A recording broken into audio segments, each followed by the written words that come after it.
Shalom kekasih Kristus, 9 hari sudah kita lalui tahun ini. Para pendengar renungan melekat dalam Tuhan, sekarang sudah saatnya kita membangun dasar hidup yang benar dalam kita mengenal Tuhan dengan sungguh-sungguh. Mari kita berdoa. Tuhan Yesus, terima kasih buat kesempatan dan waktu yang indah pada hari ini. Tuhan, pimpin dan isi kami, segala pikiran dan hati kami dengan kebenaran firman-Mu. Biarlah Tuhan berbicara melalui hamba-Mu lewat renungan ini, sehingga firman yang disampaikan menjadi satu firman yang terus bertumbuh dalam kehidupan kami dan membawa kami untuk semakin mengenal Engkau. Tuhan, arahkan hati dan pikiran kami menjadi pribadi-pribadi yang bukan sekedar tahu tetapi mengenal Engkau dengan sungguh-sungguh. Benar Tuhan, melalui kebenaran firman Tuhan pada hari ini, hidup kami dibawa untuk semakin mengasihi Engkau, sehingga kami menjadi pribadi-pribadi yang menyukakan Engkau. Terima kasih Tuhan Yesus buat waktu dan kesempatan yang Kau berikan. Kami mau siapkan hati kami untuk terus ditaburi dengan kebenaran firman-Mu. Dalam nama Tuhan Yesus kami berdoa. Amin. Melekat dalam Tuhan bertema tahu Tuhan belum tentu mengenal. Firman Tuhan terdapat dalam Hosea 6 ayat 3. Demikian firman-Nya. Marilah kita mengenal dan berusaha sungguh-sungguh mengenal Tuhan. Ia pasti muncul seperti fajar. Ia akan datang kepada kita seperti hujan. Ada begitu banyak orang mengaku tahu tentang Tuhan, tetapi pada dasarnya belum tentu ia mengenal Tuhan dalam Yesus Kristus. Dan bahkan ada yang mengaku sebagai pengikut Kristus, tetapi tidak mengenal Yesus secara pribadi. Mengapa? Karena ada sesuatu yang menghalangi mereka untuk mengenal Tuhan dalam Yesus Kristus secara pribadi. Persoalan ini dialami oleh Nikodemus, yaitu orang yang pintar dan terdidik yang melakukan pencarian akan kebenaran. Apa yang dilakukan oleh Nikodemus ditulis dalam Yohanes 3 ayat 2. Ia berkata, "Rabi, kami tahu bahwa Engkau datang sebagai guru yang diutus Allah, sebab tidak ada seorang pun yang dapat mengadakan tanda-tanda yang Engkau adakan itu jika Allah tidak menyertainya." Mengapa Nikodemus tidak dapat mengenal Allah dengan jelas? Karena Nikodemus hanya tahu tentang Allah. Bila demikian, apa yang menghalanginya? Nikodemus memiliki pengetahuan, tetapi ia tidak memiliki kunci kepada pengetahuan itu. Kunci inilah yang menjadi unsur menyatukan semuanya. Ia mengetahui beberapa hal, tetapi pencariannya tentang kebenaran telah membawa krisis pribadi. Tuhan Yesus mengajarkan Nikodemus bahwa pengetahuan yang benar dimulai dengan pengetahuan rohani, yaitu pengenalan tentang Tuhan atau Bapa. Pengenalan ini ditemukan dalam pernyataan Tuhan atau Bapa tentang dirinya dalam Alkitab dan hidup serta karya Yesus Sang Juru Selamat. Dalam Amsal 1 ayat 7 mengatakan, takut akan Tuhan adalah permulaan pengetahuan. Amsal 9 ayat 10 mengatakan, takut akan Tuhan adalah permulaan hikmat dan mengenal yang Maha Kudus adalah pengertian. Jadi pengenalan yang benar akan Tuhan lebih dari sekedar pengetahuan melalui pengalaman. Menurut Alkitab, kata mengenal yang berkaitan dengan Tuhan paling mungkin diberikan pengertian bahwa mengenal Tuhan tetap bukanlah sekedar mengenal Tuhan.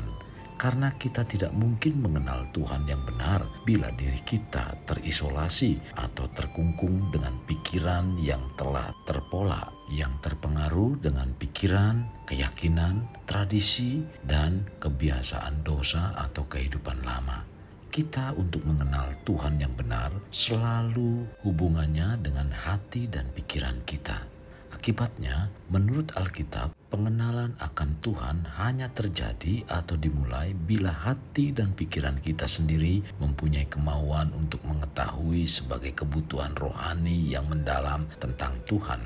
Ini merupakan langkah awal dalam mengenal Tuhan. Maka selanjutnya pengenalan akan Tuhan terjadi lebih dalam bila kita menjalankan ibadah, yaitu menyembah dan taat pada Tuhan dengan sungguh-sungguh. Alkitab mengajarkan bahwa pengenalan akan Tuhan ini terjadi bila sungguh-sungguh membuka hati atau diri akan pengenalan. Kita dapat mengenal Tuhan bukanlah karena sekedar mencari Tuhan. Bila kita melakukan sekedar mencari Tuhan, maka kita tidak akan mengenal Tuhan karena kita sekedar mencari Tuhan. Kita akan dapat mengenal Tuhan bila hati, pikiran, dan kehidupan kita sungguh-sungguh. Maka Tuhan dalam Kristus Yesus akan menyatakan dirinya kepada kita sebagaimana dinyatakan dalam Alkitab. Kekasih, kita tahu dan mengenal adalah sesuatu yang berbeda, dan hal ini terlihat dari tindakan. Mengenal artinya kita sudah berada pada tingkat peduli, memperhatikan, mengetahui, dan memahami tentang sesuatu atau seseorang. Jadi ketika kita mengatakan mengenal Tuhan, kita bukan hanya sekedar tahu nama atau sifatnya secara umum, melainkan kita ingin masuk lebih dalam untuk memahami apa keinginan dan kehendaknya, dan kita ingin menyenangkan hatinya. Jika kita mengenal Tuhan, maka kita juga akan semakin serupa dengan Dia. Karakter, perilaku, kata-kata kita yang akan menyerupai Dia yang kita kenal. Dan semakin kita mengenal Tuhan, kita akan semakin mudah percaya kepadanya. Jika demikian, apakah kita sudah termasuk orang yang mengenal Tuhan dengan benar? Apakah kita sudah mengetahui, memahami, dan mengerti kehendak Tuhan dalam Kristus Yesus bagi kita, dan apakah kita hidup menyenangkan hatinya? Jika ya, mari kita terus pertahankan sampai kita menerima mahkota yang Tuhan janjikan bagi kita. Jika belum, mari mulai perbaiki hidup kita agar kita mengenal Tuhan dengan benar. Percayalah, pada suatu saat ketika Tuhan datang, Tuhan pasti mendapati sebab kita mengenal Dia dengan benar. Nabi Hosea mengatakan, marilah kita mengenal dan berusaha sungguh-sungguh mengenal Tuhan. Ia pasti muncul seperti fajar. Ia akan datang kepada kita seperti hujan. Hosea 6 ayat 3. Rasul Paulus mengungkapkan tentang kehidupannya untuk mengenal Tuhan. Dalam Filipi 3 ayat 10 mengatakan, yang ku kehendaki ialah mengenal Dia dan kuasa kebangkitannya dan persekutuan dalam penderitaannya, di mana aku menjadi serupa dengan Dia dalam kematiannya. Keinginan dan kerinduan Paulus adalah mengenal Kristus lebih dalam melalui kuasa kebangkitan Yesus. Ini bagi Paulus merupakan hal yang khusus di mana Kristus bangkit dan naik ke surga, dan itu merupakan hal yang penting karena tidak didapati dari manusia manapun.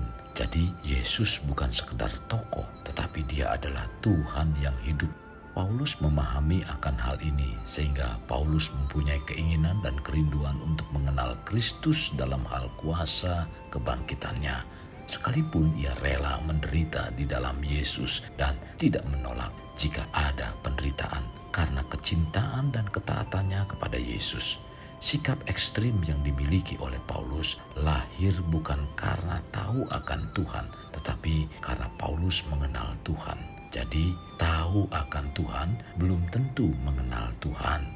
Kekasih Kristus, mari bawa hidup kita menjadi pribadi yang dapat memerdekakan orang dari belenggu kehidupan.